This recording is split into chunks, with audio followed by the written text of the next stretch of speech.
যিদৰে দুৰ্বল ভেটিৰ ওপৰত সুদৃঢ় আৰু সুউচ্চ ভৱন নিৰ্মাণ সম্ভৱ নহয়, ঠিক তেনেদৰে সৎ আচৰণ আৰু সংস্কাৰহীন যুৱক যুৱতীৰ পৰা শক্তিশালী ভাৰত গঢ়াৰ কল্পনা কৰাটো ব্যৰ্থ। ল'ৰা ছোৱালীৰ পতন হোৱা মানে দেশৰ পতন হোৱা, তেওঁলোক চৰিত্ৰৱান হোৱাটো দেশৰ উন্নতি। শ্ৰীৰাম, শ্ৰীকৃষ্ণ, বশিষ্ঠ, অগ্নি, দদিচি, ৰজা হিবি, ৰজা হৰিশ্চন্দ্ৰ, বাল্মীকি, মহাপুৰুষ শ্ৰীমন্ত শংকৰদেৱ, মাধৱদেৱৰ উত্তৰসূৰীসকল সুপ্ত আৰু এলেহুৱা হৈ হাত সাৱটি বহি থাকিলে দেশৰ উন্নতি সম্ভৱ নহয়। গতিকে উঠা, আগবাঢ়া, অজ্ঞান অন্ধকাৰৰ পৰা মুক্তি লভা, জীৱনৰ সত্য কিতাপ বুজিবলৈ চেষ্টা কৰা আৰু সময় থাকোঁতে নিজৰ সুখী আৰু সুন্দৰ জীৱন গঢ়ি লোৱা। এনেকুৱা কোনো কাম নাই যি কাম যুৱক যুৱতীসকলে কৰিব বিচাৰে আৰু কৰিব পৰা নাই। পৃথিৱীৰ সকলোবোৰ আন্দোলন যুৱক যুৱতীসকলে জন্ম দিছে আৰু কৃতকাৰ্যও হৈছে। প্ৰয়োজন মাথোন যুৱাৱস্থাৰ উদ্যমতাৰ অনুভৱ আৰু বিবেক আনন্দত প্ৰসাৰ। গতিকে সত্য কিতাপ বুজি লোৱা আৰু মহানতা লাভ কৰা আৱশ্যক। সংযম আৰু সৎ আচৰণ নষ্ট কৰিব পৰা আটাইবোৰ কাৰণ যিয়ে আমাৰ অস্তিত্বকে নষ্ট কৰি পেলায়। এনেকুৱাবোৰ মহিমূৰ কৰিব লাগিব।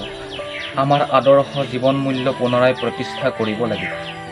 ইও এক প্ৰকাৰৰ মহান আন্দোলন যিয়ে আমাক সকলোকে সফল কৰি তুলিব। আমি এই আন্দোলনৰ নাম ৰাখিব পাৰোঁ সংস্কৃতি সংস্কাৰ আন্দোলন। শিশুসকল মানৱতাৰ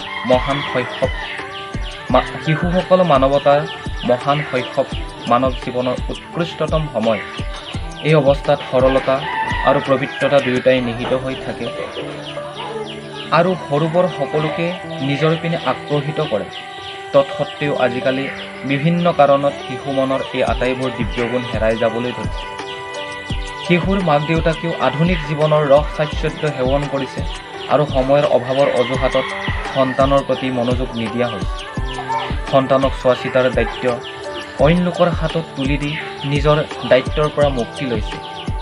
চিনেমা, দূৰদৰ্শন, ইণ্টাৰনেট, মোবাইল, ফেচবুক আদি অন্য প্ৰচাৰৰ মাধ্যমত 24 ঘণ্টাই প্ৰচাৰ কৰি থকা মৰ্যাদাহীন, কুদৃশ্য, সংস্কাৰহীন আচৰণ, হিংসা, যৌন উচ্ছৃংখল আদিৰ প্ৰভাৱত তথা পিতৃ মাতৃৰ যথোপযুক্ত মনোযোগৰ অভাৱত ল'ৰা ছোৱালীৰ বিভিন্ন কু অভ্যাসৰ বলি হৈ পৰে, অত্যাচাৰী হৈ পৰে, বিভিন্ন অপৰাধত জড়িত হৈ পৰে।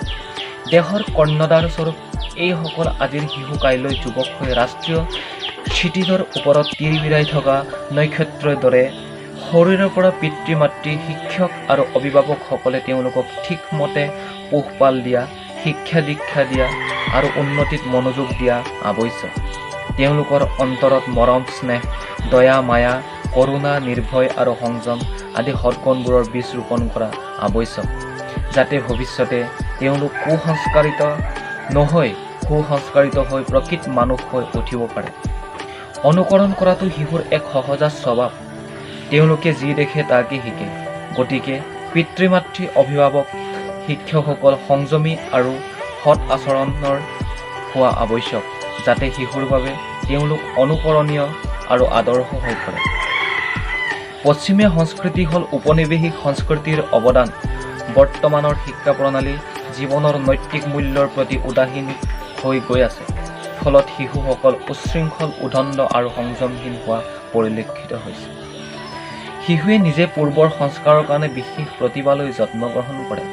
গতিকে তেওঁলোকৰ শিক্ষা ব্যৱস্থা এনেকুৱা হোৱা আৱশ্যক যাতে তেওঁলোকে নৈসৰ্গিক প্ৰতিভা বিকাশৰ সুযোগ লভিব পাৰে। শিশুসকলক উপযুক্তভাৱে চোৱা চিতাৰ আঁচনি কি হোৱা উচিত, উপযুক্ত শিক্ষা ব্যৱস্থা কেনেকুৱা হোৱা উচিত, এই সন্দৰ্ভত উল্লেখ কৰা উচিত হ'ব যে এই আঁচনি শিক্ষা ব্যৱস্থা এনেধৰণৰ হোৱা উচিত যাতে শিশুসকল গতিশীল হৈ, শক্তিমান হৈ, বিশাল বৃক্ষৰ দৰে বিকশিত হৈ ভাৰতীয় সংস্কৃতি সজাগ প্ৰহৰী হ'ব পাৰে। এই কথা বৰ্তমান সমাজৰ শিক্ষাবিদ, সমাজ বিজ্ঞানী, অভিভাৱক আদিৰ বাবে গভীৰ চিন্তাৰ বিষয় হৈ পৰিছে। গতিকে আমি সকলো এক সমন্বিত প্ৰচেষ্টাৰে আটায়ে কাম কৰিলেহে আশা কৰা ধৰণে সুফল লাভ কৰিব পৰা যাব।